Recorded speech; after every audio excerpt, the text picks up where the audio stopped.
Welcome to SST College of Arts and Commerce. This is SST Edupedia and I am Assistant Professor Prashant Kamble. Today we are discussing fourth BA MMC second year's fourth semester's subject mass media research, and we are going to learn about a very important topic in mass media research, that is research procedure.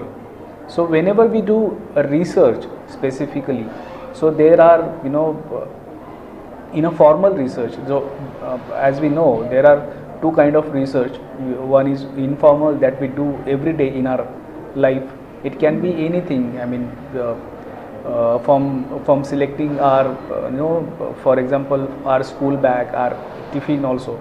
So these are informal, and when we talk about formal research, then we have to follow some certain of steps, that is called formal research, that is also known as a scientific research, the technical or systematic research we call it.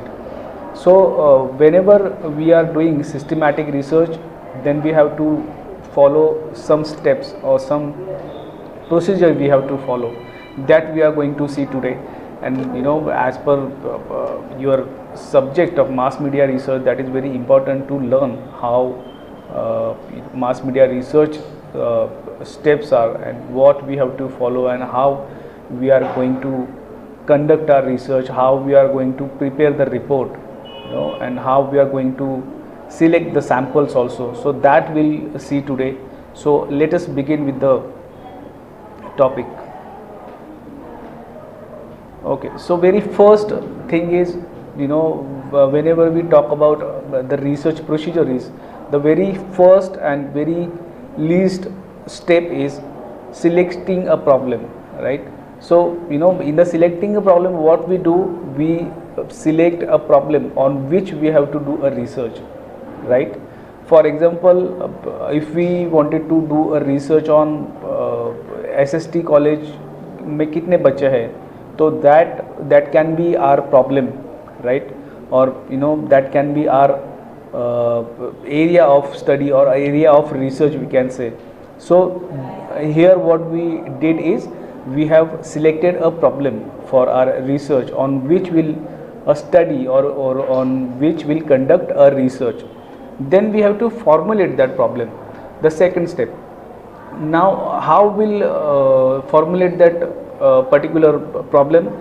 Then we have to formulate this problem as in as we have seen the example of SST college में कितने बच्चे हैं, तो इसको हमें और detail में करना है, दैट इज़ SST कॉलेज में अगर हमें पता करना है कि SST कॉलेज में बच्चे तो है, बट लड़कियां कितनी हैं, लड़के कितने हैं, या फिर पर्टिकुलर एरिया ऑफ स्टडीज़ में, जैसे BA MMC में कितने बच्चे हैं, या फिर BA में, या फिर BCom में कितने बच्चे, that we have to be very careful here, और we have to very are study centric, या फिर हम यूँ कहें कि हमें बहुत ही फोकस्ड होना चाहिए इस चीज़ में, जब हम किसी भी स्टडी के लिए या फिर किसी भी रिसर्च के लिए जो है हमारा प्रॉब्लम जब है जो है हम फॉर्मुलेट करते हैं, क्योंकि हम उसी एक ही चीज़ पे हम जो है आगे जाके रिसर्च करने वाले हैं. That we have to be a very careful and clear what we exactly wanted to do,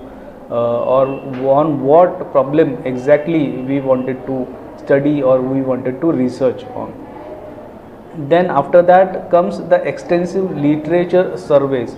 So in the literature survey, what we do is we survey the literature which are already available on that particular on that particular subject, or on the subject which we have chosen to research on.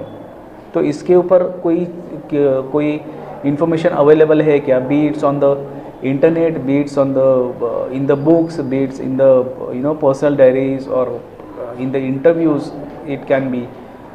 तो ये जो भी उससे related कोई information जो पहले से available है, वो उसे हम सर्वे करते हैं बेसिकली, जो लिटरेचर जिसे हम कहते हैं इन सारी चीज़ों को, तो उसे हम सर्वे करते हैं, उससे हमें कोई इन्फॉर्मेशन मिलती है, या फिर यूँ कहे कि उससे हमें जो है हमारे रिसर्च को जो है एक तरीके से डायरेक्शन मिलती है, तो वो करना भी बहुत ज़रूरी है. And that is also one of the major and very important step in the research, that from which we know our subject better, or we know in what direction our research will go.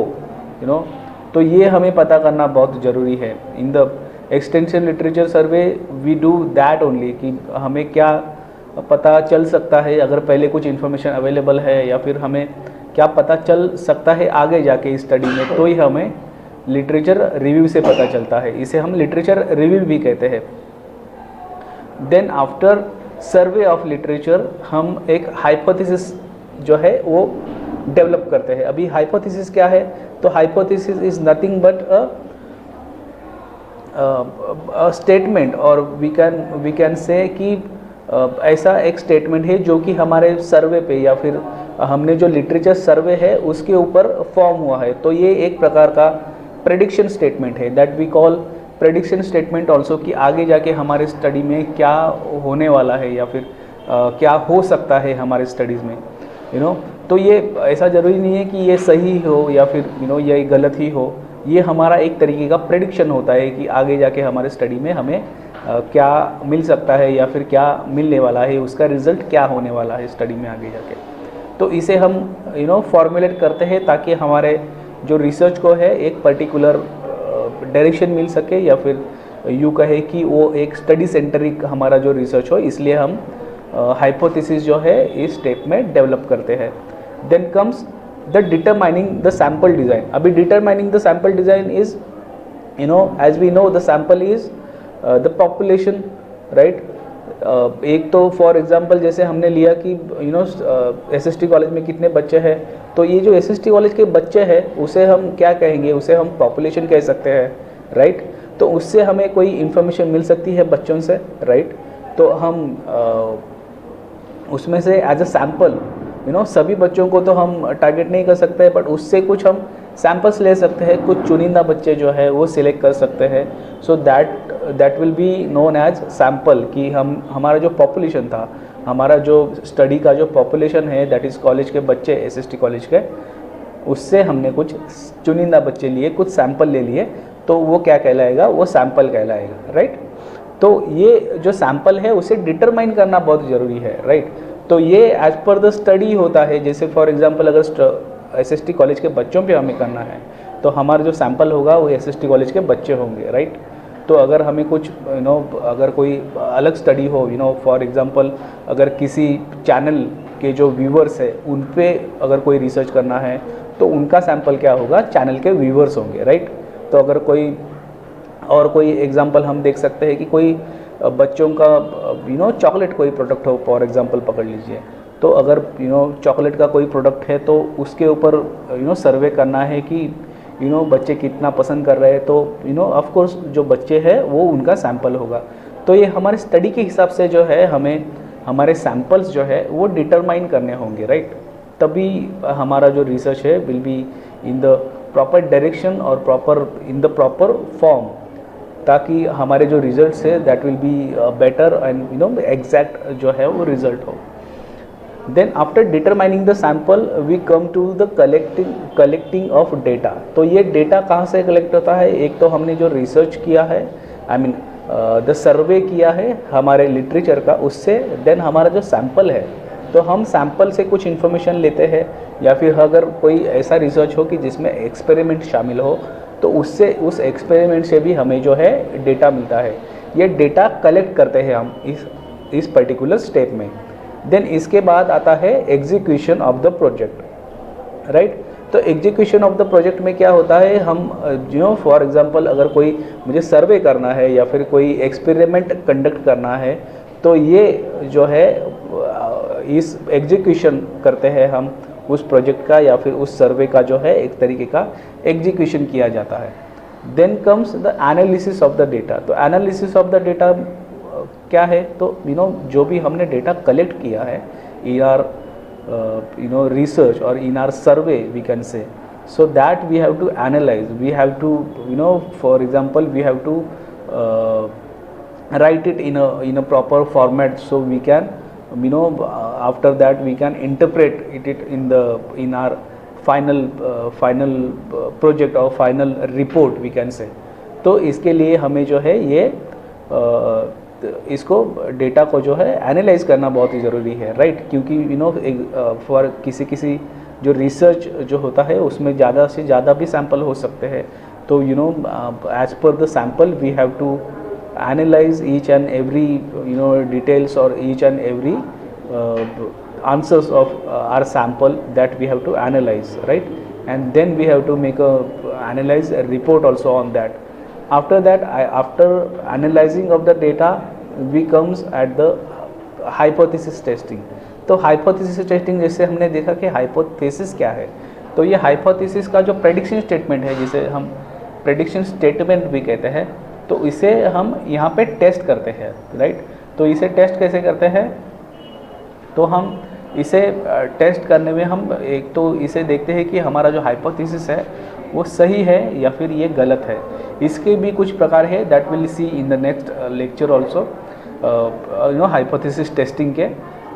But in a broader scenario हम क्या करते हैं, हमारा जो hypothesis है वो सही है या फिर वो गलत है, ये हम टेस्ट करते हैं, right.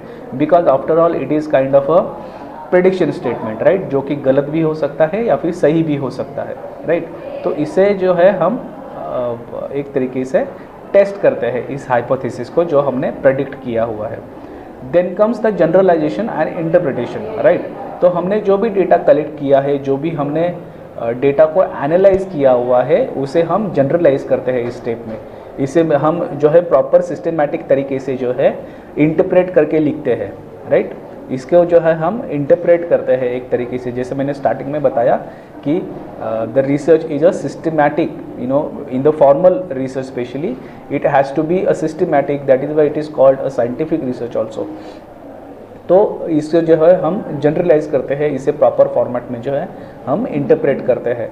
And at the end of the procedure there comes the preparation of the report. In the preparation of the report हम क्या करते हैं, प्रिपरेशन रिपोर्ट में जो है हम स्टेप वाइज जो है हमारे जैसे चैप्टर्स होते हैं उस तरीके से चैप्टर वाइज जो है हमारी जो इन्फॉर्मेशन है वो हम लिखते हैं या फिर हम टाइप करते हैं, that we can say in the report, that will see in some time. but in the hypothesis testing we'll see now what is the hypothesis testing. In this we test the theories which are available before। जब हम literature सर्वे करते हैं तो उसमें कुछ theories available होती है, तो उस तरीके से जो है हम जो theories है जो अवेलेबल है पहले से लिटरेचर सर्वे में जो हमें मिल सकती है उसे हम टेस्ट करते हैं, राइट। तो उसे हम हाइपोथेसिस के साथ भी टेस्ट करते हैं कि अगर ये थेरीज़ है तो ये थेरीज़ के हिसाब से ये हाइपोथेसिस टेस्ट करें तो फिर क्या रिज़ल्ट आएगा, उस रिज़ल्ट के हिसाब से जो है हमारा रिसर्च का जो एक डायरेक्शन जो है वो हमें मिल सके, राइट। देन हाइपोथेसिस टेस्टिंग का और एक बेनिफिट क्या है कि it suggest theories also, right. तो अगर कोई अगर ऐसा नया रिज़ल्ट हमें कुछ मिला है हमारे स्टडी में, तो ये हमारा जो हाइपोथेसिस है वो नई थेरीज़ को भी क्रिएट कर सकता है या फिर यूँ कहे कि नए थेरीज़ भी दे सकता है, right. Then comes to describe social phenomenon. तो सोशल फेनोमेनन क्या है, इसको डिस्क्राइब करने के लिए भी हमारा जो हाइपोथेसिस है वो बहुत ज़रूरी है, right. Then after hypothesis testing will see the preparation report में क्या क्या होता है। तो ये जैसे मैंने बताया कि रिपोर्ट में जो है हमें स्टेप बाय स्टेप जो है हमारा रिपोर्ट लिखना होता है। तो रिपोर्ट लिखने में क्या क्या स्टेप्स हमें फॉलो करने पड़ते हैं, that will see now. Very first page that will be a preliminary pages. On the very first और the beginning there will be a title page जिस पे कि हमारा जो है टाइटल लिखा होगा हमारे रिसर्च का। Then comes the preface and acknowledgement. Preface में जो है हम प्रीफेस लिख सकते हैं या फिर हम एक्नॉलेजमेंट भी लिख सकते हैं, एक्नॉलेजमेंट फॉर आवर गाइड्स जिन्होंने हमें गाइड किया हुआ है हमारे रिसर्च में या फिर किसी ने हेल्प की हुई है तो उनको जो है हम एक्नॉलेज कर सकते हैं यहाँ पे। Then comes the table of contents. तो हमारे रिपोर्ट में क्या क्या कंटेंट है उसकी जो है हमारे प्रॉपर हमें इंडेक्स बनानी है या फिर टेबल ऑफ कंटेंट बनाना है कि कौन से पेज पे क्या लिखा हुआ है या फिर कौन से पेज पे कौन सा मैटर है, तो ये हमें लिखना है। Then comes the list of tables. List of tables हमें लिखने हैं ताकि पढ़ने वाले को जो है कन्फ्यूजन ना हो, उसे पता चले कि कौन सा टेबल जो है कौन से पेजेस पे है। Then comes the list of figures and graphs. तो ऑफ कोर्स हम जो है कभी कभी कोई किसी डेटा को जो है इंटरप्रेट करने के लिए जो है हम ग्राफ्स और फिगर्स भी यूज़ करते हैं। तो ये जो ग्राफ्स और फिगर्स कौन से पेज पे कौन से टॉपिक के बारे में है या फिर कौन से क्वेश्चन के ऊपर है, ये भी हमें लिखना बहुत ज़रूरी है ताकि पढ़ने वाले को उसको पढ़ने के लिए आसानी हो। Then comes the text. तो टेक्स्ट में क्या क्या आता है, that is the second part. तो सेकेंड पार्ट में द टेक्स्ट आता है। टेक्स्ट में क्या क्या होता है, first will be our introduction, right. On the introduction we write about our topic on which we are studying और वी आर रिसर्चिंग ऑन। तो इसमें हम हमारे टॉपिक का जो है एक तरीके से इंट्रोडक्शन देते हैं। Then comes the literature review. तो लिटरेचर रिव्यू में जैसे मैंने बताया कि जो भी इंफॉर्मेशन पहले से अवेलेबल है वो तो हम पूरी इंफॉर्मेशन तो नहीं दे सकते, बट जो भी हमारे टॉपिक या फिर हमारे रिसर्च के बारे में हमें लगता है कि ये बहुत ही इम्पॉर्टेंट है, तो ये हम यहाँ पे देते हैं, राइट। या फिर कोई कोई कंटेम्प्रेरी इशू जो है हम उससे डील कर रहे हैं, तो हमें कोई करंट जो है इंफॉर्मेशन भी मिल सकती है उस चीज़ के बारे में, तो ये भी हम इसमें मेंशन कर सकते हैं। Then comes the hypothesis. तो हमारा हाइपोथेसिस क्या है, राइट, वो कैसे फॉर्म हुआ है वो हम हाइपोथेसिस में लिखते हैं। Then the methodology. तो मेथडोलॉजी में क्या लिखते हैं, तो मेथडोलॉजी में हम लिखते हैं कि हमारा सैंपल कौन सा है, हमने उसे किस तरीके से सिलेक्ट किया है, राइट। देन हमारे सैंपल की जो इन्फॉर्मेशन है वो हमने कैसे कलेक्ट की है, राइट। तो हमने अगर कोई एक्सपेरिमेंट किया है तो वो किस तरीके से हमने किया है, इसकी जो मेथडोलॉजी है वो हम मेथडोलॉजी में लिखते हैं। Then comes the presentation of the result. तो हमारा जो हमने जो इन्फॉर्मेशन कलेक्ट की है through our sample, through our experiment, उसे हम एक तरीके से प्रेजेंट करते हैं या फिर एक तरीके से इंटरप्रेट करके जनरलाइज करके इसमें लिखते हैं। Then comes the conclusion. तो कंक्लूज़न में क्या होता है, हम जो है हमारे रिसर्च के बारे में, हमारे टॉपिक के बारे में एक कंक्लूड करते हैं उसे, हमें कुछ नया पता चला है या फिर हमें कुछ सजेशंस देने हैं आगे काम करने वाले रिसर्चर्स को, तो वो हम देते हैं, right. Then at the end matter, in the end matter there will be bibliography. Bibliography में जो है हम जहाँ से हमें कुछ लिटरेचर सर्वे के बारे में पता चला हो या फिर हमने जो रिपोर्ट्स जिससे कि हमें और इन्फॉर्मेशन मिली है, तो उन रिसर्च को हम यहाँ पे क्रेडिट देने की कोशिश करते हैं या फिर हमें देनी चाहिए क्रेडिट उनको, क्योंकि उनकी जो इन्फॉर्मेशन है उनके इन्फॉर्मेशन के ऊपर ही हमारा जो रिसर्च है that will go on, and that is what we have to credit them always, right. तो in the bibliography there will be the researchers names on of which researchers we are using to guide our research or to get a direction of our research. Then after that there will be appendices. appendices में क्या होता है, तो अगर कोई हमने कुछ सर्वे form बनाया है या फिर हमने कुछ इंफॉर्मेशन लेने के लिए कुछ क्वेश्चनियर बनाया हुआ है, तो that can be in the appendices. And in the index at the last part we we can or we include the table of contents. जो भी टेबल्स या फिर कोई ग्राफ्स है तो वो अगर कोई बनाए तो वो हम आसानी हो उसे ढूंढने के लिए, तो हम वो इंडेक्स में डालते हैं, राइट। तो ये जो है एक तरीके से पूरा जो है प्रोसीजर था, और रिसर्च रिपोर्ट में क्या क्या होना चाहिए ये हमने जो है यहाँ पे डिस्कस किया। I hope it is clear and it is understood by each and every one of you. अभी हम यहाँ पे ही रुकते हैं and will see you in the next video. Till then, thank you.